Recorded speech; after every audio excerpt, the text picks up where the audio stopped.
반갑습니다. 박한식 교수와 함께 선을 넘다. 오늘 또 박한식 교수님 모시고 미국 대선 그리고 대선의 결과가 한반도 정세에 미치는 영향을 주제로 말씀 좀 나누고요. 박한식 교수님 모셨습니다. 반갑습니다. 안녕하십니까. 네. 자, 미국 대선이 이제 며칠 안 남았습니다. 한국 언론에서도 관심이 많고요. 미국 대선이 굉장히 역동적으로 진행되고 있어서 여러 가지 뉴스들이 많이 나오고 있습니다. 오늘은 이제 미국 대선이 한반도 정세에 미친 영향을 기본 주제로 좀 말씀 나누겠는데요. 우선 그 북한 열병식에 대한 미국의 반응이 생각보다 없어 보입니다. 신형 무기가 6종이 공개됐다 이렇게 얘기가 나오는데 트럼프 대통령, 미국 행정부 그리고 정가의 반응이 어떤지 좀 소개 부탁드리겠습니다. 그 행사에서 중요한 것은 김정은의 연설입니다. 그 사람 연설은 온 세계가 주목합니다. 미국에서 그 연설에 대해서 전문가라는 전부 달라들어가지고 그걸 정리를 하고 있습니다. 제가 학자니까 알지요. 저 아는 사람들이 저한테 연락도 오고 그 중에 하나가 사실 조 바이든한테 중요한 사람인데 이 사람 요새 저하고 연락하면서 그 한반도 정책을 어떻게 해야 되겠냐. 그리고 이번에 얘기한 거를 제가 정독을 많이 했습니다. 보니까 상당히 큰 의미가 있습니다. 그래서 이런 연설 같은 걸 읽어보고 북한이 지금 어떤 상황에 있으며 뭐를 향해서 가려고 하느냐 이런 걸 우리가 판단을 해야 됩니다.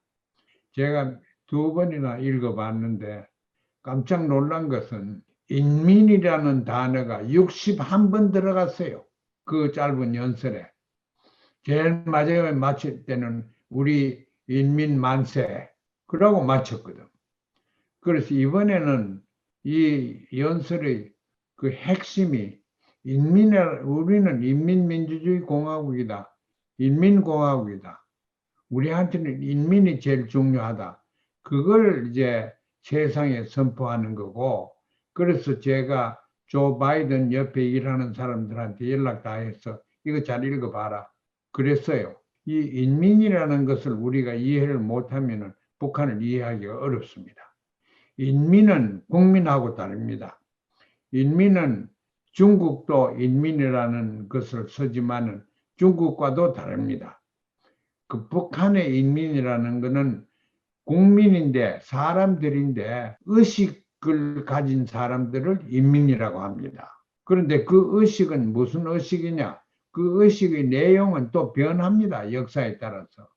지금의 의식은 주체사상입니다.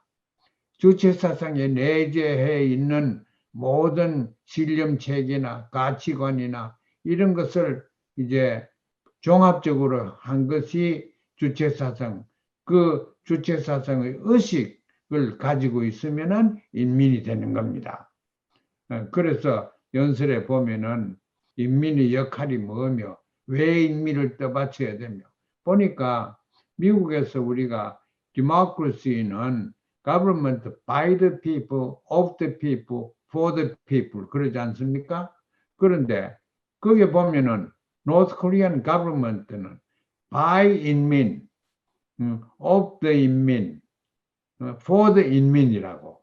그 이 세 가지가 쫙 나와요, 그게. 그렇게 보면은 거기는 인민민주주의라고 할 수가 있어요. 또 우리는 자유민주주의고 뭐 그렇지만은 그래서 이제 그걸 우리가 분석을 잘 하면은 북한을 이해하겠다. 저는 그런 생각이 가서 북한을 옳게 이해하려고 하면은 있는 역사에서 나타난 그 막스 사상이나 뭐 스탈린이나 레닌 이런 사상을 가지고 옷을 입히면은 안 된다. 북한은 북한 옷이 따로 있다.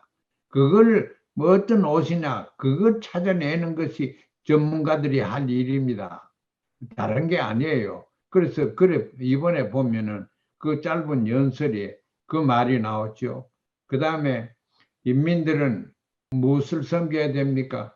군대와 당을 섬겨야 됩니다. 군대와 당이라는 것은 집체입니다.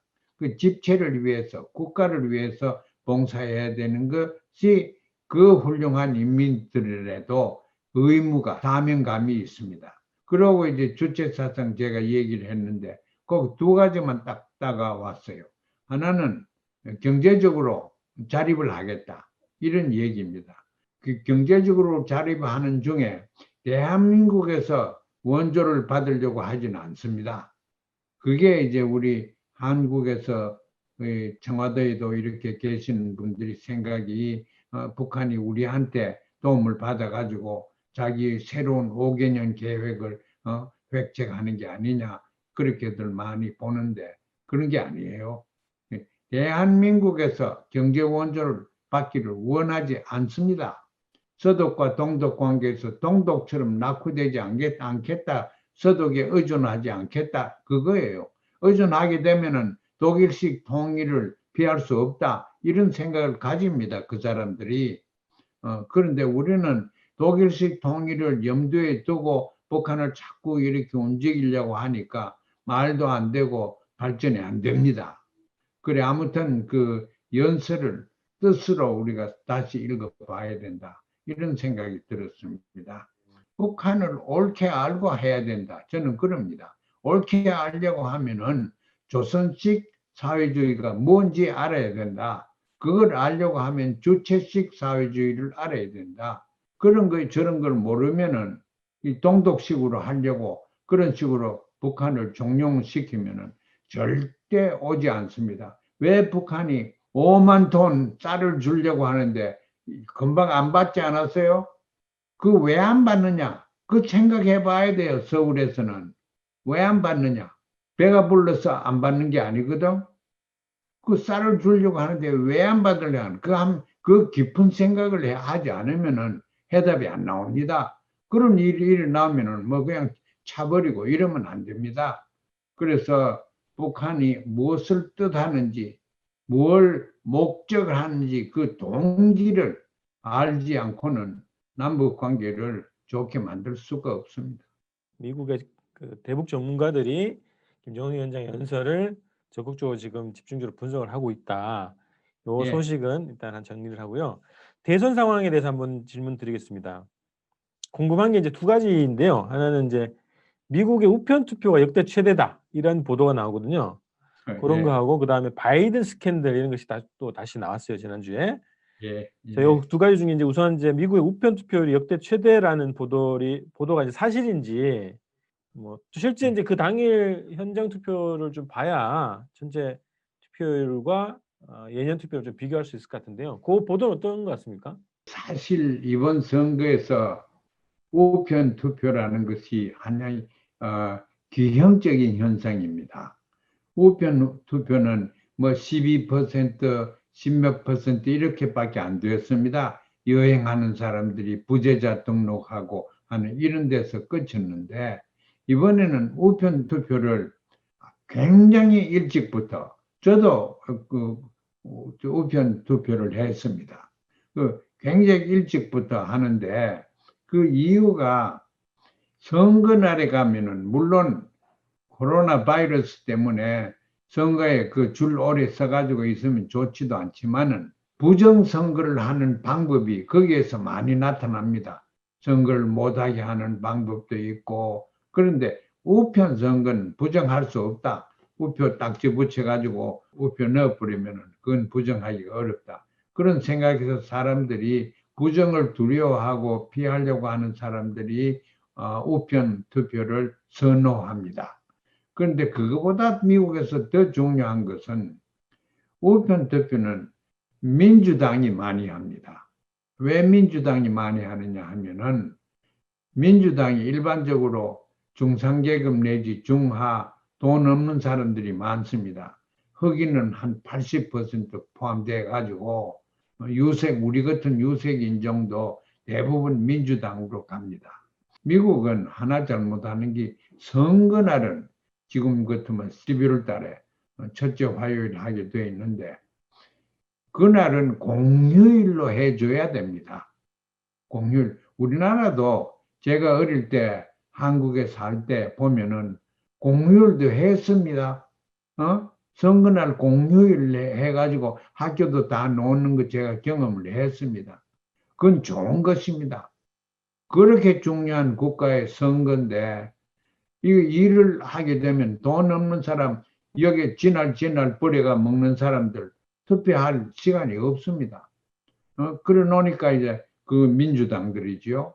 부재자 투표, 우편 투표가 당일날 사람이 하는 투표보다 더 많을 수가 있습니다. 이번 선거에.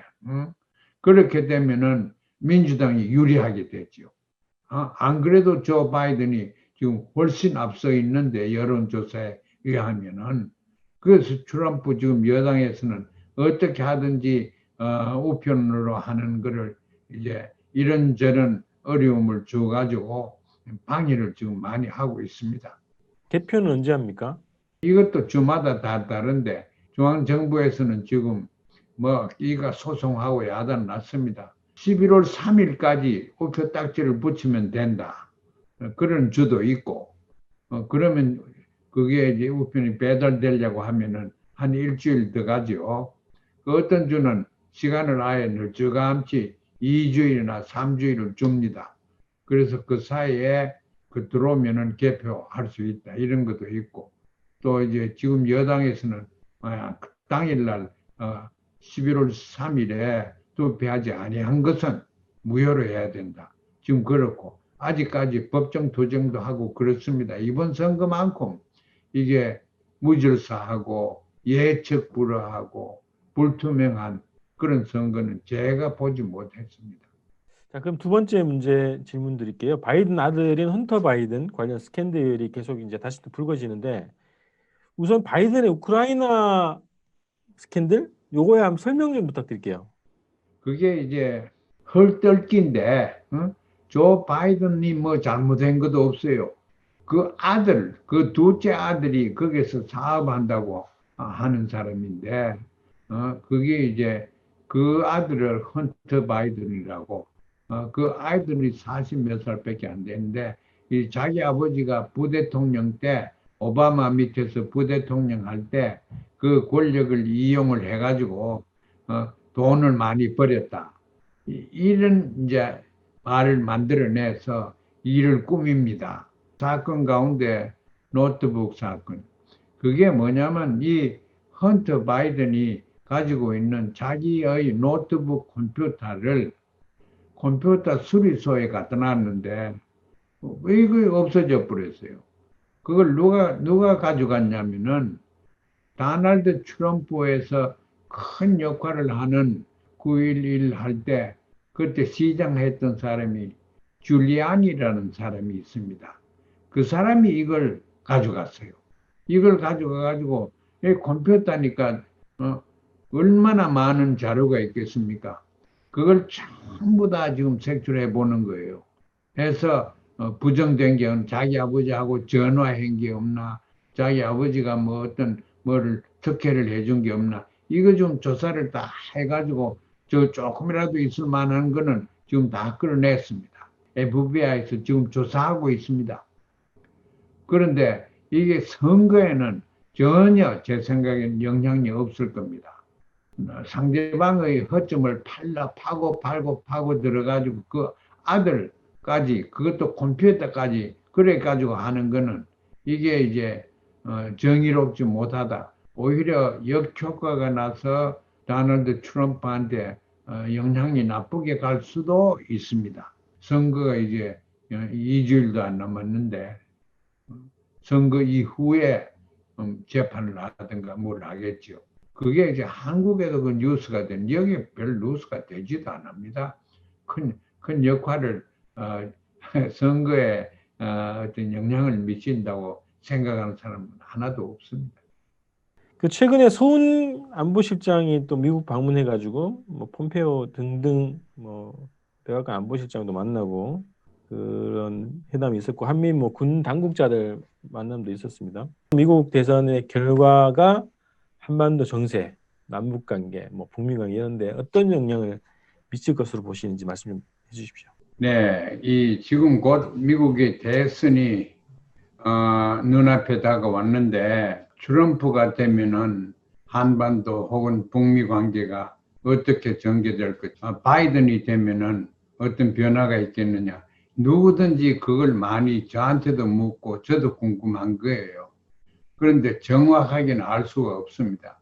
왜 없느냐 하면은 그 어느 누구도 두 사람 중에 내가 당선이 되면은 북미 관계 혹은 한반도 문제를 어떻게 이렇게 하겠다는 정견 발표는 없었습니다.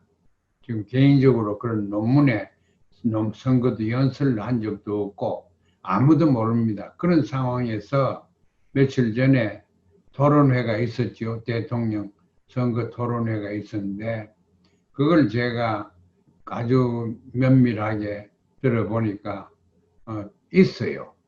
있는데 빨리 말하고 지나가 버려가지고 그래서 그걸 오늘 내가 좀 지적할까 싶습니다.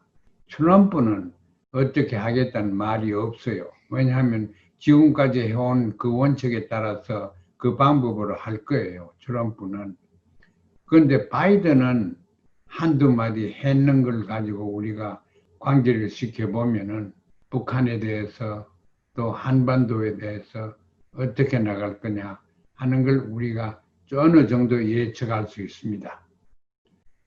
그래, 그 토론회에서 조 바이든은 이렇게 얘기를 했어요. 내가 만날 용의가 있다. 다만 그 전제 조건으로서 draining down이라고 하는데 그거는 축소하는 겁니다. 지금 핵 활동에서 핵과 유도탄 이런 게 다 있겠지만은 그것이 감축이 되고 감소가 되면은 내가 김정은 위원장하고도 만날 의사가 있다 그랬어요. 그렇지 비핵화를 전제로 해서 하겠다는 말은 조 바이든이 하지 않았습니다. 그런데 이제 며칠 전에 트럼프의 국무장관 마이크 폼페오가 하는 연설에서 우리는 북한이 완전한 비핵화를 하기 전에는 회담을 하지 않는다. 이렇게 얘기를 했어요. 그게 선거용이기도 하긴 하겠지만은 실질적으로 또 그렇게 될 거예요. 그 트럼프가 되면은 회담이나 이런 외교 관계에서 진전이 없을 거예요. 왜냐하면은 북한이 하는데 동의하지 않습니다. 전략적 인내, strategic patience라는 말을 힐러리 클린턴 서울 와서 소개했습니다. 2010년에. 그래서 이제 한국도 전략적 인내, 한국에서 전략적 인내가 만들어진 게 아니고 미국에서 만들었습니다. 그래서 힐러리 클린턴 가서 얘기하니까 한국 금방 번영해가지고 전략적 인내를 그냥 지금까지 쓰고 있어요. 그런데 오바마가 잘 못한 것이 정확하지 않았는 것이 북한이 핵 포기를 조금이라도 하려고 하지 않았어요. 그때는 육자회담 있고 뭐 그래도 그 전부 다 거기에다가 체제를 자본주의식으로 변할 생각은 전혀 없습니다. 전략적 인내 여기는 그건 무슨 뜻 인내 기다리면은 북한 망한다.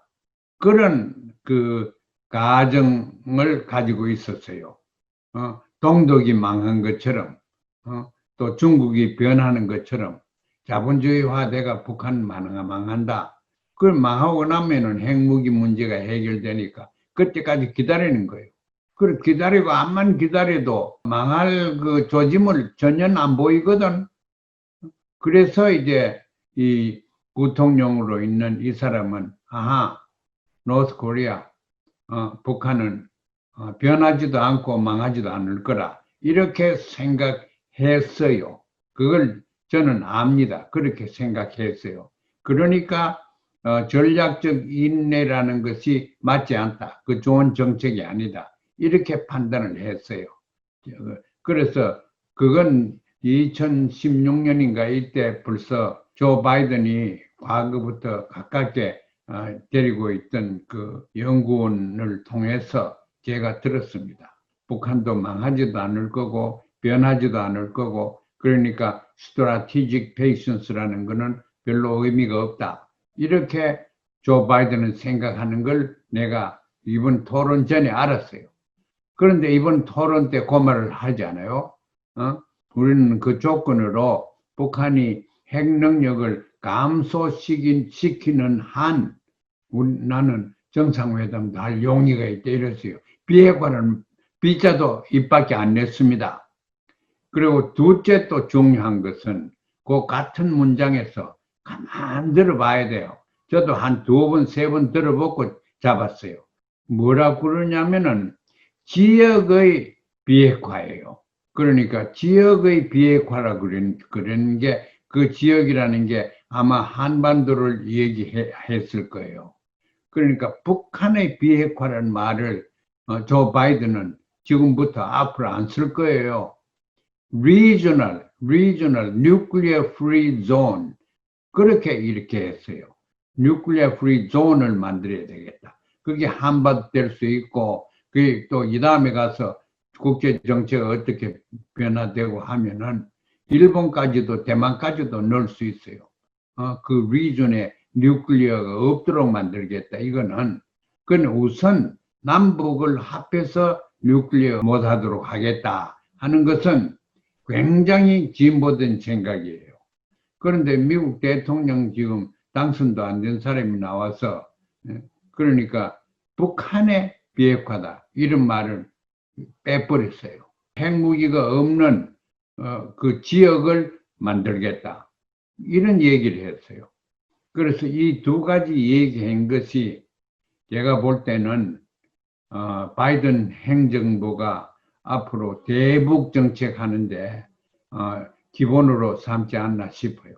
그렇다고 하면은 바이든은 금방 임명되자마자 북한하고 대화하고 관계 개선을 하려 하고 평화조약도 얼마든지 가능하고 국교 정상화도 가능하고 저는 그렇게 봅니다. 이번에 우리 방송에서 이제 군산복합체 얘기를 했었잖아요. 예. 미국의 정치, 경제, 사회, 문화에 지대한 영향을 미치고 있고 미국 사회를 그런 방향으로 이끌어가는 핵심적인 정치, 군사 세력 뭐 이렇게 얘기를 한 적이 있는데 바이든이나 트럼프가 되더라도 누가 되더라도 저는 기본적으로 미국의 중국 정책, 대한반도 정책 이런 것들이 큰 변화가 없을 것 같은데 그 전체적으로는 옳습니다. 바이든이 되든 간 트럼프가 되든 간 별 차이가 없습니다. 미국의 경제 구조나 정치 구조나 이런 걸 봐서 또 군산 복합체의 위력을 생각하면 큰 변화가 없을 텐데 그런데 극동에서 와서 틀림없이 중국은 큰 적입니다. 그 누구한테든지 정치인들이 중국을 잘 보지를 않습니다. 중국을 그렇게 보기 때문에 중국을 겨냥해서 무기를 한국에도 많이 갖다 놔야 되고 일본에도 많이 갖다 놔야 되고 또 그걸 많이 갖다 놓기 위해서 북한이 어떤 정당성을 주고 이렇게 하는데 저 생각에는 더구나 바이든이 되면은 중국과는 왈가왈부하고 좀 껄끄러워질 겁니다.